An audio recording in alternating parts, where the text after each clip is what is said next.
Hi, and welcome to Say Grace, Food for Thought and Hospitality. I'm Steve Palmer, and I invite you to join me as we explore the stories behind leaders in the hospitality industry and beyond. Say Grace is a place to reflect, connect, and savor thoughtful narratives. Everyone has a seat at our table. So pull up a chair and let's discover the transformative power of hospitality together. Hey, everybody, and welcome to Say Grace. Coming to you from Philadelphia at the Chef Conference. Super honored, a little bit geeked out this is the great thing about a podcast is you just get to ask people that you admire to come on this show, even when they have no idea who you are. So I'm excited to welcome Tracy Malechek. I'm always so afraid of that. Ezekiel and Arjav Ezekiel. Did I get that right? That's right. Yes, cool. From Birdie's in Austin, Texas. Welcome to Say Grace. Thank you for having us. I'm going to read your bios now. This better be good. Yeah, here we go. Based in Austin, Texas, Arjav and Tracy are a husband and wife duo and co-founders of Birdie's, which represents their shared version for a reimagined restaurant model that places sustainability and equity at its core. Tracy is the chef and Arjav is the beverage director. Arjav was born in New Delhi and raised in Portland, Oregon, where his parents ran an Indian supper club. I have questions about that later. He built his front-of-the-house experience at Michelin Star Comey before joining the management team at Gramercy Tavern. Tracy grew up in Houston, fell in love with cooking in Spain, and trained at the Culinary Institute of America. She sharpened her skills at Blue Hill, Del Posto, and Gramercy Tavern, where she became the sous chef under acclaimed chef Mike Anthony. In 2021, they opened Birdie's in Austin, a fine dining caliber yet counter service restaurant where seasonality, sustainability, and hospitality, that's a lot of ability, take center stage. Birdie's has earned national acclaim, making Bon Appetit and Esquire's Best New Restaurants, New York Times Restaurant List, and winning Food and Wine's Restaurant of the Year. Arjav and Tracy, welcome to Say Grace. Thanks for having us. It's an honor to be here. Yeah. So glad. Yeah, I mean, where did y'all meet? We met at Let's just dive into that. Where did you meet? Sure. So we met at Untitled at the Whitney. It was a UNESCO hospitality group project. I begged Mike Anthony when I was sous chef at Gramercy Tavern to be a part of his opening. Not to say I am not obsessed with Gramercy Tavern. It will always be my favorite restaurant. But my dream was to eventually open my own place. And Mike, being the amazing chef he is, I knew I wanted to learn from him and see how he did it. So we met at Untitled. I was a sous chef and Arjav was a dining room manager. I ate it Untitled. Oh, did you? Yeah, I had a great time. Sad that it wasn't more of a, didn't model what happened at the Modern. Yeah. You know? It was a weird space at a weird time, but there were some incredible people that we got a chance to work with at that restaurant who are lifelong friends. Some who, we've gotten to see over the last couple of days here in Philadelphia. But, it was a chance encounter. I remember seeing Tracy behind the pass, and still remember the first dish she ever made me was a grilled mackerel toast with butter, just like after work. It was it was like a sauce, kind of like a grabiche. Yeah, it was just like one of the most delicious bites. And we were actually really close friends first. We were best friends. We would take the L train home because we both lived in the East Village. And we would just talk about family, about our hopes and dreams. And kind of over time, it evolved into a romance, but we began as best friends. That's really cool. I'm like going completely out of order. How is it working together? Because I worked with, not my wife, somebody a long time ago. And it was not good. It was not good, Yeah, I can get that. It's a challenge. I'm an emotional, not volatile, just I'm an emotional guy. So if you upset me at work, I'm going to look upset. Yeah. Like I don't know how to shelf that till after the shift. I get it. How do y'all handle that? That's a good question. I think, like most things, it's been an evolution. When we opened the restaurant, I don't think Tracy and I were equipped to have those tough conversations, quite frankly. Yeah. It would often lead to bickering and maybe some passive aggression along the way. But one of the things we've invested in over the last year or two have been, we have a business coach that acts as an equal part like business coach and marriage therapist, I think. What we've been able to break through is like the breakthroughs for us have been about understanding that we're different people, and there are different things that we need from each other to have our cups feel full. And if we can do those things for each other, then it's much easier to take the snappiness at the pass or me being passive aggressive because a table's taking too long. We can sustain those blows differently because we have a better understanding of each other, one, but we are also making sure that we're taking care of ourselves as individuals within the relationship. And I think that's something we didn't always do because it was always about us, us, us. But the truth is we met in our mid-30s and we had spent more time as me and I than we ever did as us. And that's a process of growth, going from the me and I to using the word us. And Are y'all's love languages different? Do you Yes. know Yes. about the? Okay. They're different. What are your love languages? My love language is acts of service. Okay. I'm a big person of like around the house, shifting to our home life. Like I like things kind of like done around the house. And then Arjav is very different. He's, you describe yourself.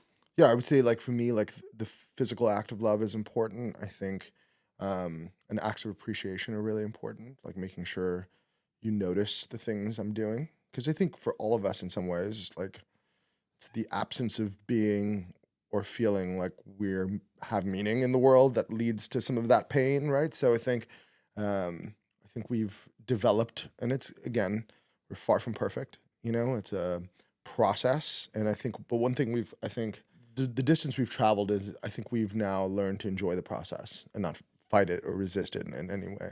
And I think the other part of that and part of our evolution has been really the emotional awareness, understanding our triggers, understanding, for, busy Friday night service, lying down the block, if I'm expediting on the pass and like feels like the world is on my shoulders, and that intensity and understanding like, okay, I'm in an intense moment right now. I'm a passionate type A type of person, making sure I'm like doing the step back motion, taking a deep breath, making sure I'm in a place of, what do they call it? Like the alpha mindset rather than the beta where you're just reacting, Right. like classic chef style, the old school, if you will, who's like always yelling and screaming at everybody. So I think being emotionally aware and making sure because we're both passionate people, taking that deep breath, making sure we're speaking respectfully and thoughtfully. And you know how it is, like the people you love the most are the ones who like always see you at your rawest and your Right, oh, yeah, realest. So yeah. just making sure you're giving everyone, your partner included, that same respect. My love language is words of affirmation and physical touch. Yeah, My wife's is words of affirmation and acts of service. like that. So Similar. we've had to work through, and we got married at 50. I was 50 when I got married. So talk about, and I, had 20 something restaurants and, pretty set in my me. Mm-hmm. So yeah, very much, love languages are important. All right, well, let's back up since I completely screwed the No, that was kind great. of flow up. Let's just keep doing that. Yeah. I'm in the zone. Yeah, I mean, like we could just talk about relationships. I Talk mean, about whatever you want. Jesus, I am a broken soul and I'm still figuring it out. How'd you get into food? We'll do that, and then I want to hear about Indian supper clubs because that's sure. especially growing up in the South where it was Southern, it was black and white. There was not. Yeah. It was very different in the South, but. Yeah. You were in Houston. Yeah. Why food? Just always loved it. Loved small restaurants, loved to eat. Did your were they foodies? I mean, did they take you to restaurants? I was kind of a latchkey kid. Like my mom worked a lot. My grandfather, her dad started a construction company. So that was like, that part of my family was like the immigrant. They're like from Italy and just like that, like hustle, work hard, wake up early, go to bed late, but like, don't complain, don't ask for nothing, like just get it done. You know what I mean? Yeah. And on Sundays we would have like a nice family home cooked meal, but like during the week it was like bagel bites. But even if it was like bagel bites during the week, I loved and appreciated all those moments. And I got really into sports and playing soccer. And I'm not someone who can like sit down. I probably have some undiagnosed ADD, but I like to do stuff, Right. like whether that's a sport or an activity. It became cooking. So it's kind of a journey of just being obsessed with food and obsessed with independent restaurants, even in my, Tomball, Texas, little suburb town community. I loved Right. all the mom and pops. I love, getting to know them and asking them about their stories. And I just felt like that was just a really cool personal expression and kind of connective moment. And how did you made a decision to go to CIA? That's a big move. A lot of cooks don't go that route. Yeah. What was that Yeah. for you? Yeah, for me, I mean, it's always different. And I never tell cooks they have to go Right, or should right, go. right, right, Everyone's right. got their own journey. And for me, it turned out to be right. I started cooking in Chicago at Lula Cafe for a year and a half. Okay. I just wanted to make sure that I was for sure into this before investing into cooking school. So yeah, went to cooking school at CIA, loved it, was totally committed. I'd already done the 4-year university thing at University of Houston for hotel restaurant management. Oh, wow. Thinking Okay. I wanted to do dining room exclusive. Right. And by the way, we're in the Final Four tonight. Go Cougs. Yeah. And yeah, the passion for the restaurants just kind of like shifted to cooking. And so I was like, yes, I'm obsessed with cooking. This is my new thing. And it has been for 20 years now. That's awesome. One of our chef partners, Jeremiah Bacon, went to CIA and then opened Per Se and was at La Bernardin and found his way to New York. And he fully recognizes everybody's got their own journey, but I think he would, and you would probably agree, it gave him a level up. And maybe it was as much the transition into New York City, because I think a lot of CIA students go that way. Mm-hmm. Did you find that to be true? I mean, when you were at CIA, were you sort of like, well, of course I'm going to New York because that's where I want to learn? Yeah, 100%. Yeah. For me, and I considered it lightly before I moved to Chicago to start cooking there. I initially wanted to leave Texas because at the time there wasn't a big kind of seasonal farm to table, if Right. you will, Chez Panisse thing happening there. There was one restaurant, but there weren't many. There wasn't really a culture of that historically in Houston. It was the steak and potato, the Tex-Mex Right. spot. And I knew visiting Chicago, they were, into supporting their local farmers. And that was part Right. of kind of baked in their culture more than it was in Houston, even though Houston has fantastic restaurants, don't get me wrong. But I felt like I wasn't ready for New York. I knew I was totally green and I was a little afraid. But after Lula, after CIA, I was like, all right, like, let's go. I'm so excited. Just like played soccer competitively many years and I got that adrenaline rush from service. And I knew if I'm going to pursue this kind of crazy career, compared Right. to, your parents typically want you to do a 9 to 5 and Right. I don't know, be an attorney or something, something stable. I felt like I was like, if I'm going to do it, I'm going to do it and give it my best shot and really try to learn from the best chefs. So yeah, I do think being at CIA and, you have that accessibility to the city because just on the weekends, I would go trail at restaurants. And, that's just a free day of education where you're Right. maybe picking parsley, but you're watching what's happening in the whole kitchen. You're getting the vibe. You're seeing how different chefs run their kitchens. And that in itself is just an immense education. Who was your first mentor? I talk a lot about mentors and those people that they're light bulb moments for me, but that sort of shifted the way we saw it, whether it's, hey, I'm just doing this to, oh, wow, this is my life. Who was your first culinary mentor? Probably all of my chefs have been a mentor in some capacity. Probably Jason Hamill at Lula Cafe. Okay. He's the one who taught me how to hold a knife.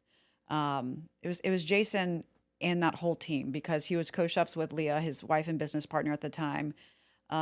Jason Vincent, who was at Giant now in Chicago. His first day was sous chef and my first day was prep cook at Lula. And he was the one that was like, hey, Trace, like as you're considering this as a professional career, these are the things you do. These are the things you don't do. And so like between those three people, they really took me from being kind of an immature 22 or 23-year-old to like someone who was really focused on their career and like understanding what it's about. Like Alenio was opening Right. that year. And so that kind of energy was around. And so I have naturally an obsessive personality and just learning about, there's so many different ways you can take cooking. And they were big, both of the Jasons and Leah were big about fundamentals. And like first, before wherever you decide to go within cooking, learn the basics, know how to be a great cook, and like understand the why of why you're doing what you're doing. Reading Harold McGee on food and cooking, things like that, Right. that just give you the ability to do anything. And it's funny because I wound up at the same place, which is cooking very simple food. Isn't that amazing how you come, the older you get, you're like, I just want stuff that tastes good, you know? Yeah. Tell me about growing up in Portland. Portland was amazing. I spent the first decade of my life in India. I was born in India. We moved to the States in 1999. I was 12 years old, I think, at that point. And it was tough, you know. I had an Indian accent. We were fluent in English, but you know, I spoke with an Indian accent. I was 6'3" at that age. Right. It was an awkward time in my life. But Portland was home. You know, it became home really quickly. And I loved it. You know, to this day, I think we go back to Portland a couple times a year. My parents are still there. It's one of my favorite cities in the world. But I think Portland is part of the reason I think I ended up in restaurants. I think Portland has this kind of punk rock, edgy sensibility to it around food and cooking. The produce is incredible. And my parents are incredible cooks. And more importantly than that, even better entertainers. They were always kind of the hub for their social groups, throw the best parties, and they would throw parties often. And I learned a lot about as I reflect on it, I just went back to India for the first time in 27 years. And one of the things I picked up there was there's this like a cultural sensibility around hospitality that I didn't really understand as cultural till I went back. But there's this like connective tissue from India to my parents to me, where like hospitality is like the heartbeat of like everything we ever did. And when I was an undocumented immigrant for many years, went to college, moved to Washington, D.C., thought I wanted to go into the legal field, and then end up in politics. But it became very clear that I didn't have a social security number, and I wasn't getting through any background checks. And with the encouragement of my family, who said, like, this has always been the thing you loved. You're not compromising by going into restaurants. This is the thing that has always brought you joy. Started my career in the dining room. And I think it's interesting now, after this like once in a lifetime trip back to India, because I couldn't travel for a long time abroad, to come back with these reflections of knowing that I've actually been much closer to my identity through the work I've been doing than I ever give myself credit for. I really understood, So my experience in Portland was amazing, and it's informed so much of what I do. But I think the four walls of our house growing up, that probably informed even more than that. And so you started in the kitchen and ended up in the front of the house, or you? No, Because I was a really bad line cook before I figured you would have fired me. Before I was like, I need to get out there. Yeah, so We're all that. So in high school, I cooked a little bit. Okay. I learned quickly that I wasn't fast enough in a kitchen to like want to do it. But I was addicted to the culture of a restaurant. I think like it was so cool as a 15-year-old misfit. Oh, hell yeah. In high school to be around these 24-year-olds who were partying and like living the lifestyle. I would get invited to these parties and I was like, oh, this is cool. I'm actually like doing something cool and hanging out with the cool kids. And I kind of just fell in love with being around that culture, and people to this day, all my best friends are actually kitchen people. I married one. But yeah, I wouldn't say that like I was a cook. I explored cooking briefly in high school, but I went to Kenyon College. I studied political science and history. I thought I wanted to go work at a think tank or be a lawyer. So my path was a little different in the sense that I tested it, had ambitions because I was like, okay, I have an opportunity to do something or get out of my circumstances, right? Because I was like, I want resources. I want to be able to live a comfortable life someday. be able to retire my parents someday. Like that was kind of my vision, right, of my life. And then when I got out of college and I kind of hit those roadblocks, it became a very clear, like, okay, I'm going to switch into the dining room because I can actually make some money in the dining room and live a more sustainable life. But very early on, I decided, kind of like Tracy just kind of mentioned, I decided I was like, I'm going to do this for the rest of my life. And I'm determined to be as good as I possibly can be at this. My first chef, I remember pulling me aside like the third week after I had screwed up my like 12th order that week, pulled me aside and was like, hey, you have the ability and the possibility to be really great at this. You can be one of the greats. You just got to get this shit right. Like you got to learn how to punch these orders in correctly because it's driving me up the wall. But you have a lot of these other things that will help you be great at it if this is what you want to do. And it always stuck with me, that conversation. And once I started rounding the corner on kind of the technical pieces of the work, I was like, oh, this is joyful work for me. Like I'm getting something out of this work that I would never have gotten sitting at a desk. And I found it that addictive, And how did you end up in New York? So I worked at this restaurant called Comey in DC for 5 years, and it was a small, independent, super high achieving restaurant. I would say my first 3 mentors were there. But it was a small restaurant. Nobody left. Like people were there for 12, 13 years. Wow. So there was just not an opportunity for me to grow in that organization. I was on the East Coast and I was like, I have plans of maybe moving back to Portland someday, but I can't leave the East Coast without having lived in New York. I have to work in restaurants in New York to really say that my time on the East Coast is complete. So in 2015, I started applying to restaurants up there. I was going through this existential crisis at that point because I'd also applied to a bunch of business schools, didn't really get in anywhere, got waitlisted at one school, but got rejected pretty much from everybody. And I was like, okay, well, I'm going to just take control of this chapter of my life instead of saying, oh, woe's me, this is happening to me. I didn't get what I wanted. I was like, I'm going to just create change, and out of that change, something good will hopefully come. And so I decided kind of on a whim to move up to New York, left Comey.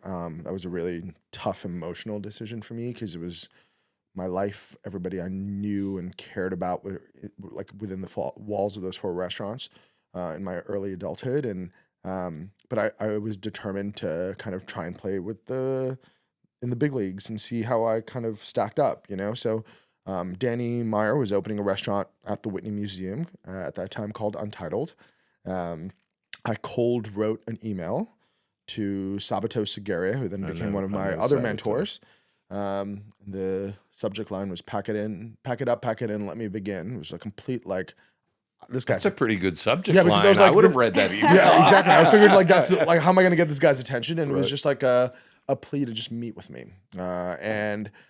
He wrote back and set up interviews, and I was offered a job as a captain at Untitled, and that's kind of how I began my New York phase. That's awesome.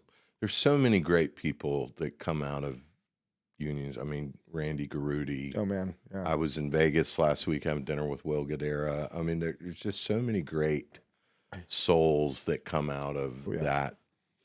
Danny's going to be on this podcast next month, so and he's somebody that we get to be the opening act. Yeah, absolutely. Yeah, we made it. We made it.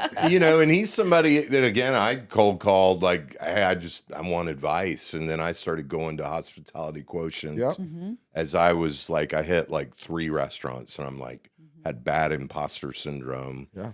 I'm a recovering addict, and I've got all these old stories about not being worthy, and I was like, I don't know what I'm doing. And I started going to Hospitality Quotient. And Danny said we started corresponding, and he came to Charleston, and just so many good humans. Has that imposter syndrome, have you been able to quiet it? Hell no. I feel like I'm going to blow it all up.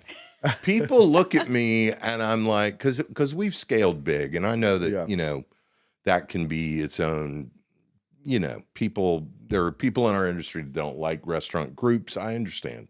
But we're a restaurant group, and I still feel like at any day it could all go away, and it's weird. Where do you think that comes from?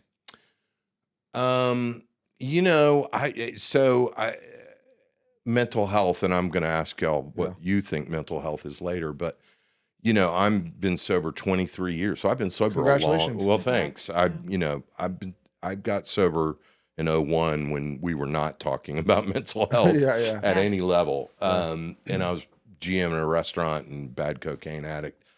I was homeless as a kid. Father died. Mom mentally struggled after that.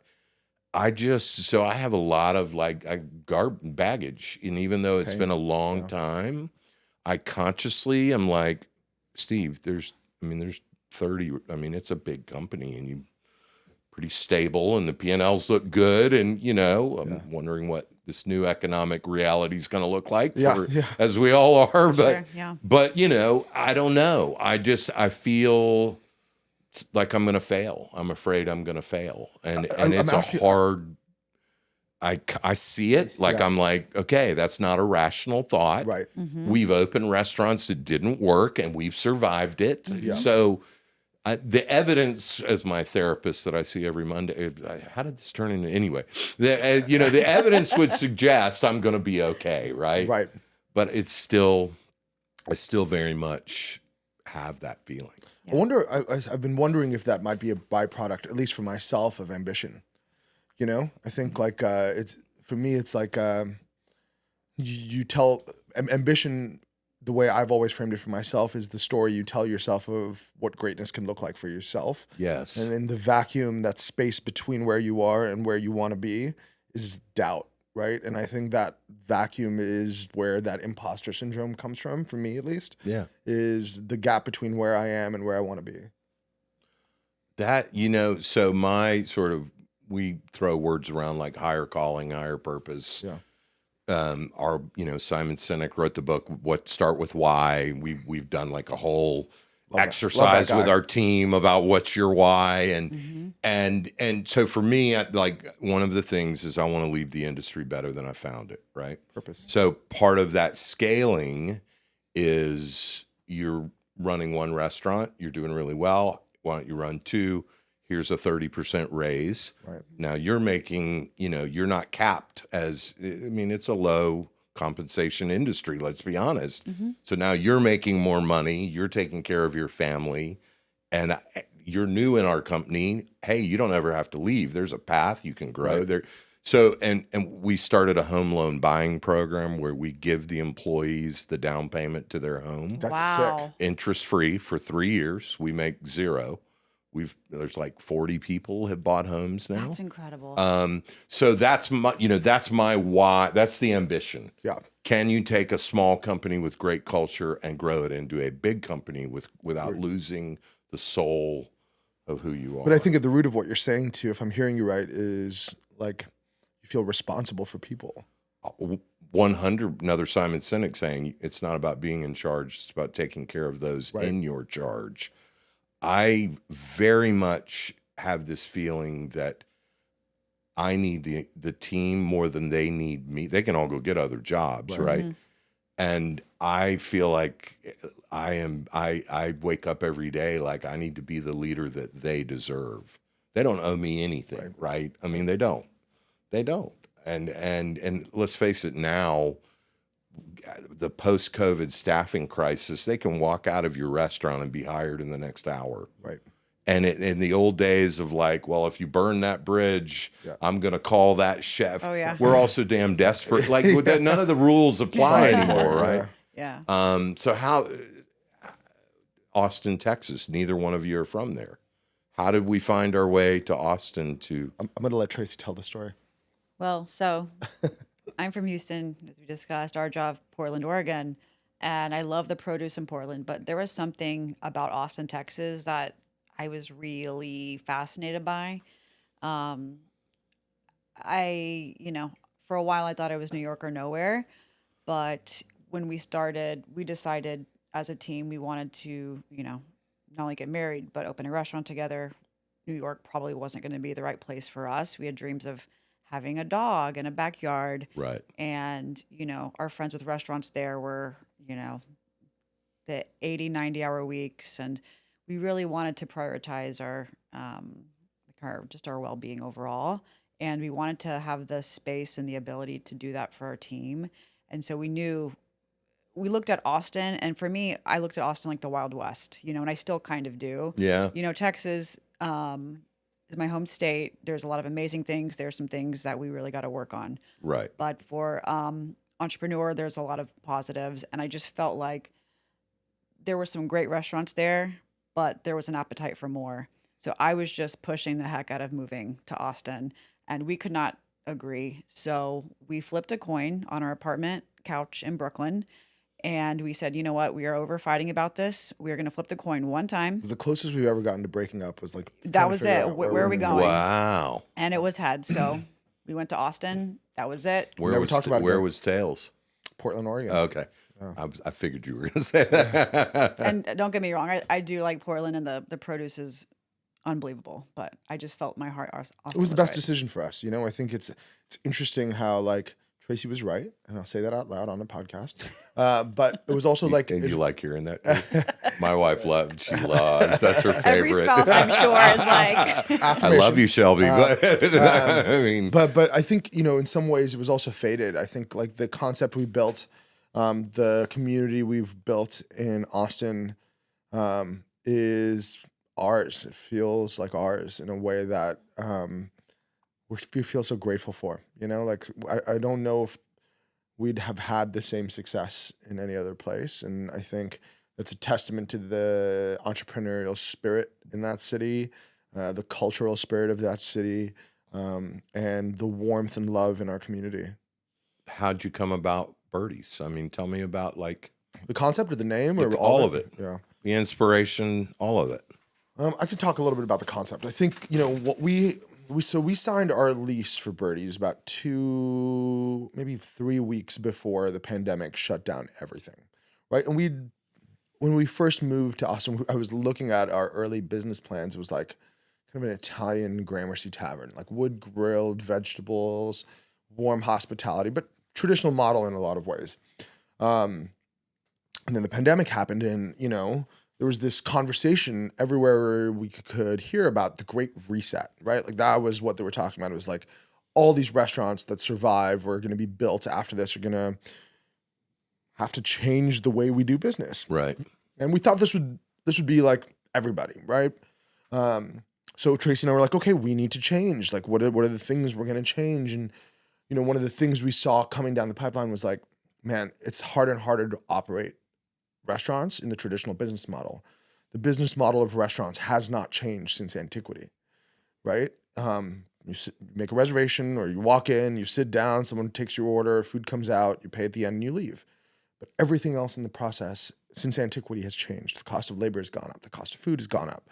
The parameters with which you operate a restaurant have changed. Right. So we said, okay, like where do we break rules? And the first place we thought was, well, who made the rule you couldn't have a fine dining restaurant with counter service? So, the big kind of innovation, if you will, around what we do is we're a counter service restaurant, which means people line up, you place your order at a counter, you get a flag and you sit down. And then once you sit down, you have a full dining experience like you would at a Gramercy Tavern or, name your favorite restaurant. Tracy's food is incredible and what you would expect at a fine dining restaurant. I've built a pretty large wine list that I'm very, very proud of, with about 350 bottles on it. Oh, wow. That is large by today's standards. In a counter service setting. Yeah. And we have an incredible team. And I think so much credit goes to them for bringing this vision to life, because what we were hesitant about, or I guess like the risk in our business model, if you will, was one of the many risks was, how do we make an experience that is fundamentally transactional at some level because it's a counter service? Sure. Feel bigger than that. How do you add hospitality? How do you add warmth and generosity and like build a restaurant that's rooted in abundance instead of scarcity? And I think we have been able to do that, which is, I think, part of why we've had some of the successes we've had over the years. Not to say we've been perfect, but we've begun with this idea that like restaurants, when they are operating from a place of abundance, can do great things and change people's days and move people in important ways emotionally. And that's kind of like the story of like why we've built a counter service restaurant model. Tracy, have you found that you cook any differently than you did at Gramercy? Yeah, so I think like at Gramercy, for example, it was a great education, kind of a finishing school, because that was my first time to put, my dish that I came up with on the menu. Everything was under, of course, Mike Anthony's umbrella, Sure. and style. But I think, there's no better way for a cook to be tested or to be challenged in that kind of creative way, because everything you do coming up is like a line cook, and how do you learn the basics, and how do you learn to say yes and just follow the rules. Right. Your job is certainly not to innovate or create as a line cook, but what being a sous chef there allowed me to do is not only learn, management, really work on leadership skills, which is something I'm, always working on every day, but really allowed me to build flavors and understand the root of a dish and why a dish works or it doesn't work, and get that critique from, the other sous chefs, and Mike, and so that was really a special experience. And I feel like my style then is the same in that it's rooted in simplicity, but, we're in Central Texas and the seasons look very different than that of New York Right. City. And we don't have those 4 clear seasons in the same way. We get heirloom tomatoes and East Texas strawberries in January. We don't have all of the same, little beautiful trinkets that you see at the grain market at Union Square Right. necessarily, but we do have farmers, pushing, trying to grow some special things that we can really celebrate and highlight. And just like it being the Wild West in business regards, I think being a chef, it feels like the Wild West sometimes. Like it's a little bit more of it can be challenging to like order, and you're like, there's more of an emailing game. It's less of go to the market and there's all this Right. abundance. It's more like, it's just a different little strategic thing you have to learn. And the Austin community of chefs was so supportive of me when I came in, and helping me make connections and meet people and learn about how to cook there. So I think the same, but also very different. And also the weather in Austin is very up and down. So Yeah. our food is very influenced by the weather. So if it's, 30 degrees, we're probably not going to have a chilled soup on that week. Right. In the summer, it's, 115. I was there. One of our partners in a hotel lives in Austin, and I came out to see him this summer, and oh my God, it was like 112 that day. Yeah. So the weather, we always ask ourselves, and I always think back when I like stuck on a dish or I can't kind of figure out where to go with the menu that week. I always think about what we said when we opened, which is like, we want a place that we can have a delicious meal and drink something tasty on a Wednesday, and what feels right in Austin, Texas, Right. because what feels right in Charleston is going to be different on that day, Very much so. and so we really just try to be of the place. So it's, and then to kind of like put a finger on it. It's like Italian regional cuisine, and a combination of that, grandma cooking in Italy with like the French kind of nouveau chef kind of cuisine movement.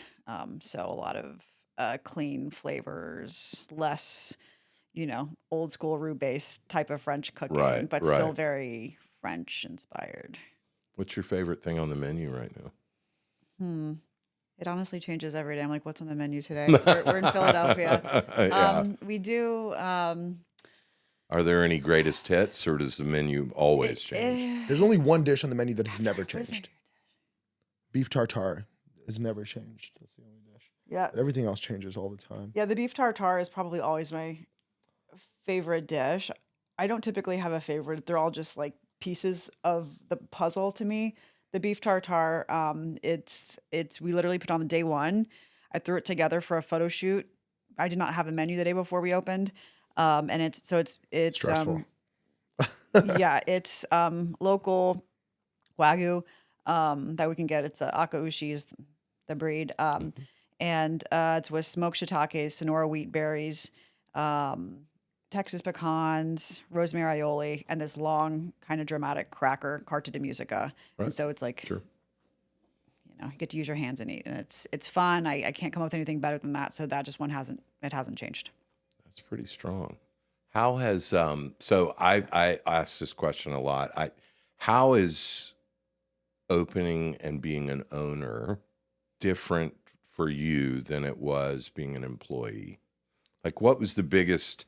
I mean, it's different in every way, right? But what was there an early like, oh shit, I didn't think about this? I think in a lot of ways it's easier to be an owner for me than it was to be a manager. You may be the first person I've ever heard. I love that. I think Tracy and I both talked about it over the years, and I think that agency that we have to change our thing on a dime if we want to, I think has been liberating. I think ownership of a restaurant comes with responsibilities, but so does life, so does owning any business. Right. And I think the restaurant business is no different than that. You just have to be a little more nimble, more responsive. I think that there are things that'll keep you up at night, right? Like I think, oh shit, like this person, are they going to put their notice in? Like, I don't know if we have the right team to like find someone who can replace this person right away. Those are just kind of the natural things of owning any kind of business. But I think for me, at least, it's been incredible. I've really enjoyed being able to set the tone for our restaurant and what it stands for and the tenets of hospitality, of like business principles that are really important to us.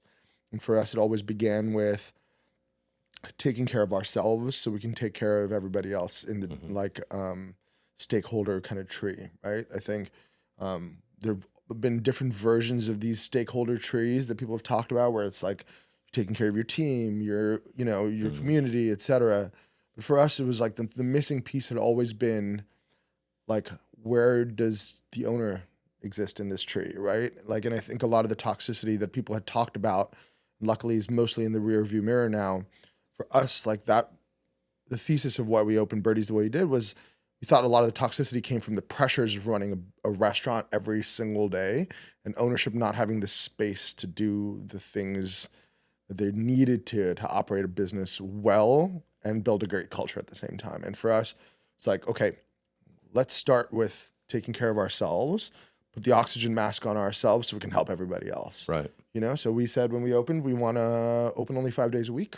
We only open for dinner. We closed the restaurant for 2.5 weeks in the summer and 2.5 weeks in the winter to give everyone paid vacations and so that people can recharge themselves and be in a mental place where they can be really present when they're at work. The dining room team works about 37 hours a week in the kitchen. It's rarely more than 45, maybe 47 hours a week on a really busy week. And that all comes from this idea that like we want you to work hard, but then we want you to switch off when you're not here. How about for you, Tracy? Yeah, it's been liberating, I am fortunate that I was able to work with so many talented chefs and incredible restaurants throughout New York. And I really took my time with my journey. I wasn't like an overnight sensation. I wasn't like sous chef the next day kind of story. I really was I was a line cook for a long time. I was never like promoted quick or anything, and so I feel like all of the years and time and experience of like making a salad and, cooking that piece of fish or whatever it is, technically, I was able to see and experience different management styles, leadership styles that I was 38 when we opened Birdie. So by that time in my career, and I've only worked in restaurants in my life, starting as a host in college. Houston's in Houston. This is all I've ever done. And, like many college students that, who like set the goal or restaurant people, I want to open a restaurant at 30. That's my goal, and for me, I realized at 30, I was like, I'm nowhere close to being ready, Right. And I probably had, I definitely still have imposter syndrome like so many of us. And I felt like I was like, I need to learn this next. I need to learn that next. I'm not ready, but then I need to learn this. And you can definitely go on forever. And at a certain point, you got to rip off the Band-Aid and go for it. Right. So I'm not saying, if that's your goal, at some point you're going to have to go for it. But I just felt like whenever we got to Birdie's, that I felt like very confident. Like I've got the right business partner and we have the skills and we have the passion and we have the vision. We both have entrepreneur spirit. My family, they're all business people in other regards. So like on the way to soccer practice, I would overhear their business conversation, even though I was not remotely interested. I was more into like punk rock music or something. But it was always around. And, the highest I ever made it up in the chain of the brigade, if you will, was sous chef. I was never chef de cuisine. I was never executive chef. And I don't know if I would have been great at that. I wanted to do things kind of my way under my terms. And I'm so lucky I met Arjav so we can really create the space that we wanted to. I think that's great. Yeah, I didn't become an owner till I was 40. So this is, at sometime when and I don't know if it's social media, the Top Chef culture, which there's nothing wrong with all of that, but you see all these people at a really young age opening restaurants, and a lot of them are not making it. So maybe waiting till 38 was the right move. Yeah, I don't know. I mean, everyone, like we said before, has their own journey and their own timeline. Yeah. And I think you have to like really just make moments for yourself throughout your life and throughout your journey to step away from it and, do some soul searching and say like, where am I at? What do I want?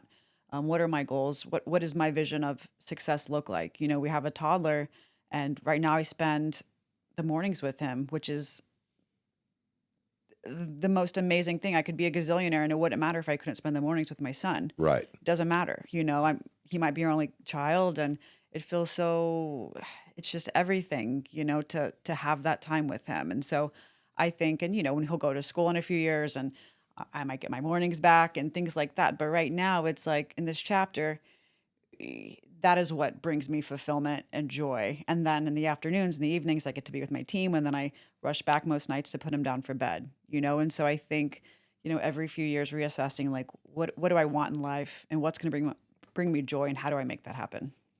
That's awesome. Purpose. Yeah. No, I mean, you seem so settled in that. That's really awesome. Well, it took a long time to get here. Have you all been surprised at the response to Birdies? Because it's been... We were talking about this just the other day. The beard announcements came out, and I was like, you told me, like, 4 years into opening, we would have had the accomplishments we did, and then Tracy would have been a James Beard finalist last year, and then I would have been a James Beard finalist this year. Congratulations. I would have been like, that is... You are high. Like there is no way, right. And Tracy's like, I always knew that was going to happen. And I was like, that's amazing. Did you? Because she has like belief, like a deep seated belief in me and her own ability because she did things the right way. And I think patience gave her that, because I think when she was ready to cook her own food, she was really ready. It wasn't like, oh, I don't know what I'm going to do. It was like, okay, I'm confident in my ability to do this and do it well. I think for me, I was like, I hope this goes well. Because I think for me, it was like, I'd seen so many greats, right? You see it in the news all the time. The best restaurateurs, the best chefs don't always have the luck that is also required in having a great launch and running to the races. And I think we hoped, that all the things that we had done over the years set us up for a great launch. But you just don't know, and I think we feel so grateful for everything that's happened because at the basis of all of that is like, it's great for our business. And when things that are great for our business are great for our team. And I think we've been very lucky with, the fact that our restaurant's been recognized. But I think a part of why it has been recognized is it's breaking some rules and maybe setting a new pathway forward for how we can think about building businesses and restaurants in particular for an era with newly defined rules. Well, congrats and good luck. Thank you. I've been nominated 5 times, always the bridesmaid, never the bride. Oh, man. I have a chef who's been nominated 5 times, and we're like, but good luck. You ever bring this podcast on the road? Yeah. Should I come to Texas? Come to Chicago. I might do that. Everyone's going to be there. We can all hang out. Show up and crash it. Do it. Hold up a sign. Yes. Yeah. Let's do I'm it. still here. Yeah. So you just said something that I wanted to. So if you do another restaurant, and maybe that you will, maybe you won't, would you do the same counters? Is this your model forever? For me, The answer is it'll always be rooted in some version of innovation around how people are interacting with the restaurant. Okay. Does that have to mean that like it's always going to be people lining up to a counter? No. Are there like have I dreamt of ways where like reservations and counter service can coexist? Yeah. Do I think there's more boundaries that can be pushed in this sphere? Yeah. Do I think most of our restaurants will probably be like this? Yes. Do I think all of them will be? Maybe not. Okay. Yeah, I think, we're always Birdie's in what it is, and our service and our food and our wine and our hospitality, it all makes sense exactly where it is. And so there's just so many things, as you know well, that go into making a restaurant. Like if you Yeah. picked up Birdie's and put it somewhere else, I don't know if it would work. Right. And so I think it depends on a lot of things, what is the cuisine, what is the neighborhood, so many different everything that goes into coming up with a restaurant. So I think I'm someone who really goes with my gut, and I trust my gut. And I was never, fantastic in school. I was fine, but I'm someone that I really trust in my gut, and I believe what I believe, and I feel pretty strong in that. So I think that we'll figure out whatever it is at that time, and we never want to put ourselves into a box. And even at Birdie's, we're always evolving. That's really awesome. Talk about your work with the World Central Kitchen. Yeah, so I'm a Chef Corps member. They are doing incredible things Yeah, I mean, all around the world. And essentially they have such an incredible network of chefs all around the country and throughout the world that are there to support. And so whether that's us, the last, I think, 3 months ago for Los Angeles. Right after the fires, we contributed. We had a couple of things on the menu where we would take proceeds from that menu item on the wine list on the dinner menu, and we helped raise money for the wildfires because so many of our dear friends and restaurants, were affected during those fires, and it hit home even harder, I think, because we had just spent 2 weeks in and around LA. We had left and these fires broke out. And as always, Jose and incredible organization were the first people on the grounds employing restaurants to take care of a community that was suffering deeply. And, the core thing about food and restaurants is that it exists to make people feel a little bit more hopeful, nourished both like spiritually and physically, and it felt and always has felt like World Central Kitchen is such a perfect organization to kind of support. For us, like the Southern Smoke Foundation and World Central Kitchen are the two most meaningful kind of organizations for us that we feel connected to. Southern, like Chris Shepard's one of my close friends. Love him. Lindsay and Chris, we had dinner I was with them just last hugging night. him an hour ago. Yep. He's such a good Great human. hugger. One of the He's the best. great hugger, but also just like you feel his presence and Lindsay's presence when you walk into a room, and they make you feel better about your existence. And I think those people become my heroes pretty quick. Well, thank you. We had just opened a hotel in Asheville when the hurricane. Oh my gosh. Came. I mean, like 90 days and crushed. And so our team got to see the World Central Kit. Like we got to be the benefit of their action in the community, and our chefs jumped in and cooked. But to see it to be on the receiving end, it's impressive. See, that's remarkable what they do. Yeah, I mean it's pretty much. I mean you see it externally, right? Yeah. But then when they're feeding your team, it has a whole different level of meaning. How do y'all think the industry has changed in the last 5 years, 10 years? Good, bad, or indifferent? I think good. Yeah, I do too. I think great. Yeah. I think it was really important to have a reckoning. The industry needed one, and we had one. But I also think it's important to move on. And I think I've had these conversations with a few journalists this week and a couple of close chef friends and dining room people that I think one of the things that continues to move me in a real way with restaurants is that I think the best of humanity occupies restaurants. I do too. You know, Thank you. I always I think we're the best people there are. people show up for each other. Yes. They are real friends. Yes. They're the first, when something bad happens, they are the first people at your door. SeaWorld Central Kitchen. Yeah. There is an abundance and generosity in the behavior and the existence of restaurants existing, right? Like restaurants fundamentally should not exist based on like the margins we operate under and the amount of work it takes to get to those margins. And I think but we still show up with a sense of generosity and abundance that I think is a shimmer of hope in an otherwise sometimes dark world. And I think we don't talk about that shit enough. We talk about the stuff that's not going well, and it's important, like pay attention to the turbulent seas. But there's more to us than what we don't do well.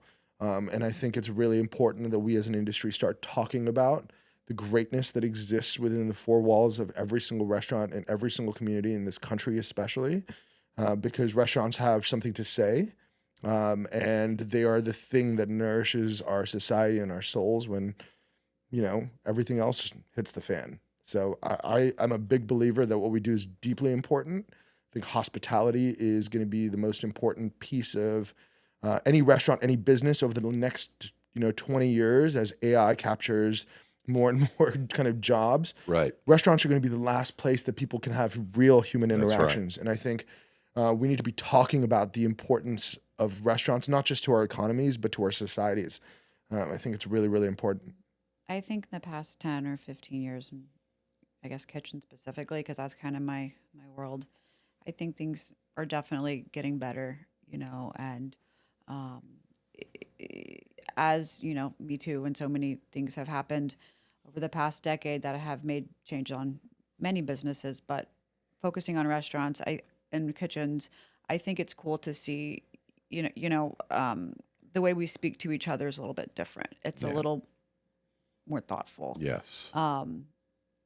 Like at Birdie's, we, like all restaurants that are fortunate enough to be busy, we move fast and we have to be very direct in service. And so it's respectful, but it's a direct kind of communication thing. Right. There's, not the kitchens where maybe some of us ran where something was thrown or something like that. Like I think as an industry, hopefully, knock on wood, we've moved on and evolved past that. But I think the challenge for chefs, especially in 2025, is like being thoughtful, being emotionally aware, working on ourselves every day, because chefs as humans, none of us are perfect either, but trying to get better every day as we expect our team to get better every day. And I'm really vulnerable with my team. If I'm going through, in our meetings, I'll be like, hey guys, having a rough week, XYZ happened at home. And I think they really appreciate that honesty because they can see I'm a human too. Right. And not to say that my role as a chef is to become a therapist, because it's not, and I don't dive into details or anything, but just if they know I'm in a tough position, I'm going to show up for you. And same thing for them. If they're just like, hey, I'm sorry, I'm having a rough personal week. We got you. How can I support you? And so I think having that openness and the space to have those conversations professionally is really important. The generation, we came up and it was just, yes, it was we. We have no emotions. And certainly, work is not therapy. I'm not saying it is that. We need therapists for a reason. And I'm certainly not a licensed therapist and don't want to be. That's not my thing. But I can be a leader. And we like to say that, like Birdie's, we're kind of like an NBA team where we push for excellence. And we're all teammates in it. So I think having that mindset versus, the family mindset, which I think also at times could be toxic on both ends. I don't think it's fair for anyone necessarily to say that. But yeah, I think that was a long-winded answer of saying I think it's getting better as we become more emotionally aware. I love that. And I love what you said. The sole reason I started this podcast was to talk about positive things. I mean, literally, I have no, I'm not trying to get sponsors. I'm not like, somebody asked me, well, what was the inspiration? And I said, I feel like there's been so much negative news and again, rightfully, the things needed to get cleaned not up. not to wash over. There's still there's sadness and pain in the world. But there's you know? so much good that's going on, and in no our one talks industry. about it. We don't talk about it, and I really like the media. Hunter Lewis at Food and Wine is a good friend, and we were at dinner last night, and I was like, Hunter, and I think like Food and Wine Pros, and I think they're doing a lot to advocate for the industry, but I'm like, can we get more positive? Like there's a lot of good people doing good Amazing work, people doing transformation. I mean, I was a homeless drug addict living in an abandoned house, and now I own restaurants. incredible. But and I don't it's the people in this industry that loved me when I couldn't love myself. And this was in the dark days. Yep. This was way before all the enlightenedness we're now. Right. These were people that picked me up and said, if you'll work hard and you'll be a part of a team, there's a place for you here. And that's meaningful. It's deeply meaningful. Life-changing. And it moves you emotionally and physically and metaphysically. You know what I mean? I think I love this industry more than anything else in the world. And I think like you, my mission in some ways is and I hope my legacy is that I left this business just a little bit better than I found it, and I think I'm hopeful that one piece of that is by changing the way we talk about ourselves. Right. Right. I think one of the big lessons I learned is that the way you talk about yourself inevitably becomes the narrative you live in. And we actually live in a beautiful garden of a space as a restaurant industry, not without its challenges, not without its really deeply dark and painful spots. I'm not, obtuse. I see Sure, of course. the shit that's happening. Being optimistic isn't being optimism, delusional, right? Optimism is a skill that can be learned. And I Yes. think it's a deeply powerful a skill to harness and deploy in the service of hospitality. Hospitality is inevitably and intrinsically optimistic. Well, that leads me to the question I ask everybody. And I want to hear from both of you. What does the word hospitality mean to you? What does hospitality mean to me? It means feeling seen and heard. Seen, valued, and heard. I say that a lot. Tracy? For me, it's being taken care of. Yeah. Sense of well-being. Love. I was having a particularly shitty day in New York. I had booked a terrible hotel, and it was like the only time I've ever been in New York, and every hotel was sold out. Was it the U.S. Open week? And probably. I can't, and I found a room at the Hilton in Midtown, which I'm not. I usually stay at boutique, I'm like, fine, whatever. But it was in walking distance to the Modern, but it was ahead of check-in. So it was before I was married, girlfriend yelling at me, where are we staying? I'm like, I see the Modern. I'm like, stop the cab. We roll into the host stand with our luggage, like all of our crap. And they come out from behind the host stand, grab our luggage, sit us. And with 5 minutes, I said, well, being restored. Because they were welcoming and they just were like, we got you, sit. What's your hope for the hospitality industry? I mean, for me, it's kind of what we've been talking about, which is leaning into the things that make us great, like paying attention to those things. I mean, on a more kind of intrinsic basis, one of my hopes is as independent restaurants, we can, we're like the second or third largest employer of people in America. Yeah. But we are a fractured industry in the sense of everybody has kind of their own self-interests and their own pockets. And, it's just the NRA kind of as our people in Washington. I think finding a way to be collectively bargain for ourselves on a national scale. I think the IRC is doing some good work around that. They are.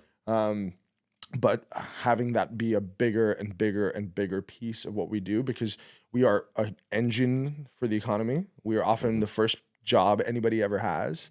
And it's really important for us, I think, to have the respect of the country in some ways for the work we're doing.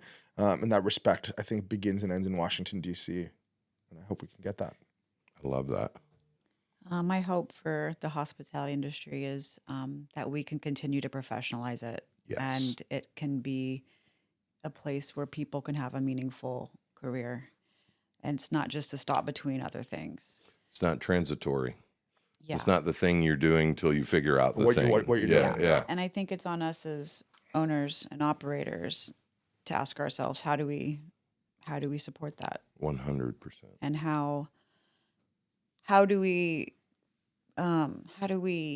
get better every day in terms of like questioning how we're doing what we're doing, and rather than just doing things because you've seen it done like that, how can we make it better the way we see it? And yeah, whoever wrote the rule that we couldn't try counter service at dinner and do things our way. I love that. What's your biggest fear? In life, Yeah. What are you afraid of? of losing the people that are closest to me. Okay. Tracy? Yeah, I mean, becoming a new parent, the fears have just really opened up.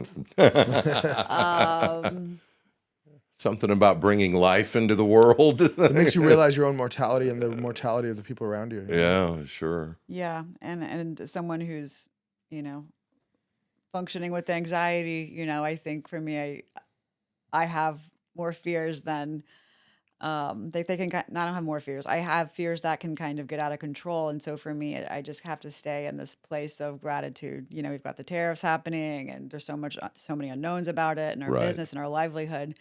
But I think I could give you a long list, but I think for me, I try to live in this place of gratitude of we're going to figure it out, just like we can figure everything out. And just because we don't get it right the first time, I have confidence in him and I and our team that we'll figure it out. Figure it out. I love that. Before you go, what's next for Birdies, for you, Tracy, you, Arjav? What's next? For Birdies, it's interesting you ask because we're at the precipice of doing something different at Birdies. We're 4 years old now, and we are going to take kind of like our next big risk in some ways, but also like our next big opportunity for growth as a restaurant. So we transition the restaurant from an a la carte menu to a prefix. So we'll be a counter service. Whoa. Okay. Counter service prefix menu restaurant. We're going to do it for the, through the summer and the spring and the summer. I'm trying to understand it. What's driving that? Wanting to evolve, wanting to be creative again. We have this incredible restaurant, but it's in some ways a canvas for ideas. And I think Tracy has always been really great about saying, well, I want to do something different, and can we try that? And we find ways to do that all the time, actually. We do these pop-ups around the year. Most restaurants do pop-ups with other people. We just conceptually change for like 2 weeks at a time. We'll become a Brooklyn-inspired red sauce joint for 2 weeks, or a Paris bistro for 2 weeks, because we're like, Tracy's like, I miss cooking French food. I just got back from Paris. Like, okay, let's do it. And I'm like, okay, I loved all these wines I drank when I was in Paris. Like, how do we build like a wine list that's reflective of being in Paris right now? And I think that energy is something that I think is contagious, and something that I want our team to understand. Like, you can do whatever the heck you want, like in this industry, and like, I want you to believe that you can be owners of your own business someday, and when you are, you can do that too. That's awesome. Yeah, and I think part of our evolution is it's important, I think, for me as a chef, as a cook, to feel alive. That's what got me into cooking beyond just my love for eating. I was really into independent rock music, and I love the connection of a really fantastic show. And like, you had that buzz for like an hour or two after, Right. or maybe it was, watching an incredible basketball game or whatever it was. Right. And you leave just, I'm like so happy to be alive, and I feel that when I'm cooking a new menu and when I'm challenged creatively. And I think we just want to keep feeling alive. Tracy has a quote on the kitchen counter that she printed out and framed for our first day of opening, and it's stayed there ever since. It's a quote by Helen Keller that says, "Life is either a great adventure or nothing at all." And I think we have, that's kind of the mantra we've lived our restaurant lives by, where we were like, we want to keep pushing ourselves, and I feel a responsibility to push ourselves to extract every ounce of potential that we think we have. We don't know what that looks like, and I'm not trying to sound cocky in any way, shape, or form, but we don't know how, like, what we can do till we've done it, and we want to keep trying to push ourselves to be the best version of ourselves we can be, and that's how you leave the industry a little bit better, I think. That's by right. being the best possible version of yourself you can be as often as you can be. Love that. Well, Tracy and Arjav, thanks for being on Say Grace. Last question. So I wrote a book called Say Grace, and that's the title of the podcast. And I had someone say to me, well, that sounds a little religious. Are you not? I said, well, if you grew up in the South, on Sundays we had supper and we would say grace, which is another way of saying give thanks. What are you thankful for? That's a great question. I'm glad we're ending that way. I'm thankful for so much. I think it's, I'm first and foremost thankful for my family. I'm thankful for our son and the way he loves me. I'm thankful for Tracy and the way she loves and supports me. It's hard not to leave this weekend in Philadelphia feeling extraordinarily grateful for the restaurant community, for people like Chris Shepard, who, has always stands up for our community, Right. And gives you a sense of purpose. Reconnecting with friends this weekend has been the spark I kind of needed heading into this big change at Birdie's. So I'm grateful for all those things. I'm grateful for our community and our little family more than anything else. Awesome. Well said, Arjav. Yeah, I'm thankful for you and Remy and our family and Birdie's team, community, all of it. I mean, I think if you can live life and not only be content, but be happy and just be thankful you can live your life on your terms, there's no better gift. So I feel like every night I go to bed and I pray and I thank God, and I go down the laundry list of, these things. And I think it's important to say it out loud here in this space. So thank you for inviting that, and also internally every day, just so you don't forget. Amen. Well, thank you. Thanks, everybody. I hope you enjoyed the episode. If you did, tell your friends. We're on all the platforms. Thanks again for tuning in to Say Grace. Thanks for tuning in to this episode of Say Grace, Food for Thought and Hospitality. We hope you join us next time as we continue to dive deeper into the inspirational stories about the transformative power of hospitality.